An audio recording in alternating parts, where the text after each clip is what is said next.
నమస్కారం. ఈరోజు ఉదయం 6 గంటల నుంచి కూడా ఖచ్చితంగా 6 గంటల నుంచి కూడా పెన్షన్ పంచే కార్యక్రమం ప్రారంభమైంది.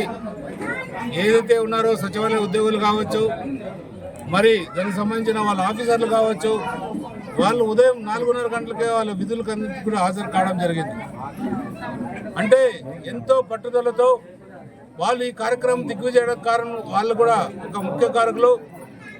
మన ముఖ్యమంత్రి గారు ఉదయం 6 గంటలకే పెన్షన్ ప్రారంభించాడు. అందులో భాగంగా మేమందరం కూడా ఉదయం 6 గంటలకు పెన్షన్ కార్యక్రమం ప్రారంభించాం. ప్రజలు చాలా ఆనందంగా ఈ పెన్షన్ కార్యక్రమాన్ని చూస్తూ ఆనందంతో వాళ్ళు డబ్బులు తీసుకుంటూ చంద్రబాబు నాయుడు గారిని, పవన్ కళ్యాణ్ గారిని, మరియు నారా లోకేష్ గారిని, మన ప్రధానమంత్రి అయిన నరేంద్ర మోడీ గారిని కూడా అందరినీ పేరు పేరున తలుచుకుంటున్నారు. మాకు ఈ గొప్ప నాయకత్వం రావడం మా అదృష్టం. ఈ కూటమి ప్రభుత్వం ఉండడం మన రాష్ట్రంలో కూడా అదృష్టంగా ప్రజలు భావిస్తున్నారు. ప్రతి ఒక్కరు కూడా సమావేశాలకు రావడం, మనం మంచి కార్యక్రమాలు చూడటం, అలాగే మనం చెప్పే మాటలు కూడా ఎంతో ఓపికతో వినడం, దీనికి చంద్రబాబు నాయుడు గారి మీద ఉన్న విశ్వాసం, నమ్మకం చాలా ఉంది. ఖచ్చితంగా ఆయన కూడా ముఖ్యమంత్రిగా ఏ రోజైతే బాధ్యతలు చేపట్టాడో ఆ రోజు నుంచి కూడా బాధ్యతతోనే అన్ని విషయాలు కూడా ముందుకెళ్తున్నాడు. ఎంతోమంది ఆయన తిట్టినా కూడా ఈరోజు కూడా అతను ఒక్క మాట కూడా మాట్లాడుకోకుండా తన పరిపాలన సాగిస్తూ వస్తున్నాడు. నిజంగా నేను నా వ్యక్తిగత అభిప్రాయం, ప్రజలు కూడా అదే అభిప్రాయంలో ఉన్నారని నా అభిప్రాయం. ఆయన మనకి ఈ వయసులో ఒక దేవుడు పంపించిన దూతగానే నేను భావిస్తున్నాను.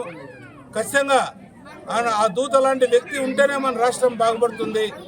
కాబట్టి ఆయన ఇంత అత్యధిక మెజార్టీతో రాష్ట్రం మొత్తం గెలిపించడం జరిగింది. ముఖ్యంగా మన కళ్యాణదుర్గ ప్రాంతంలో, మన జిల్లాలో అత్యధిక మెజార్టీతో కూడా గెలిపించారు. నిజంగా మన ప్రజలు కూడా కళ్యాణదుర్గాన్ని ఎప్పుడు కూడా ఒమ్ము చేయకోకుండా వాళ్ళకి ఎప్పుడు అందుబాటులో ఉండే అన్ని కార్యక్రమాలు కూడా వాళ్ళకి కావాల్సినట్టు చేసి ఏర్పాటు చేస్తాం. ముఖ్యంగా మనకు సంబంధించి ముఖ్యంగా భైరవని తిప్ప ప్రాజెక్టు, మున్సిపాలిటీ అభివృద్ధి కార్యక్రమాలు కూడా చెప్పాము, అది కూడా చేయాలి. అలాగే రోడ్లు కూడా, గ్రామాలకు వెళ్ళే రోడ్లు కూడా పూర్తిగా బాగలేవు, అవన్నీ కూడా చేసుకోవాలి. కొన్ని హాస్పిటల్స్ కూడా నిర్మించుకోవాలి. మన పిల్లలు ఎక్కడైనా పార్కుకు పోతే ఎంజాయ్ చేసుకునే కూడా ఏమాత్రం కూడా సౌకర్యంగా లేని ప్రాంతం, ఒక మంచి పార్కు కూడా అభివృద్ధి చేయాలనే కోరిక ఉంది. ఖచ్చితంగా అది కూడా నెరవేరుతుందని ఆశిస్తున్నా.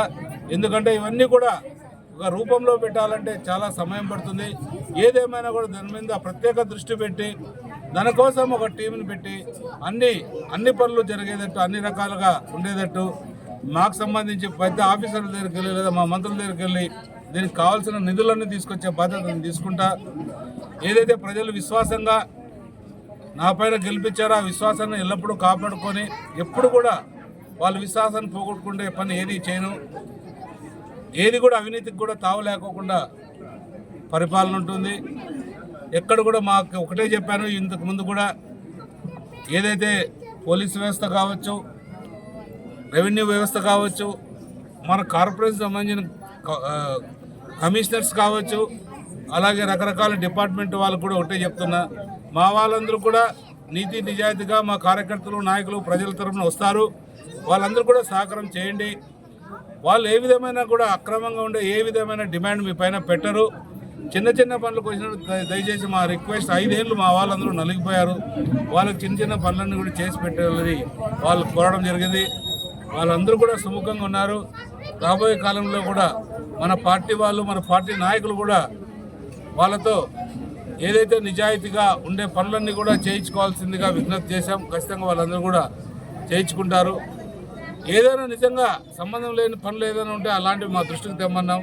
అప్పుడు వాళ్ళకి ఇబ్బంది లేకుండా ఆ పరిష్కరించే బాధ్యత కూడా మేము తీసుకుంటామని సభంగా తెలియజేస్తాం. For more videos like this, subscribe Big TV channel.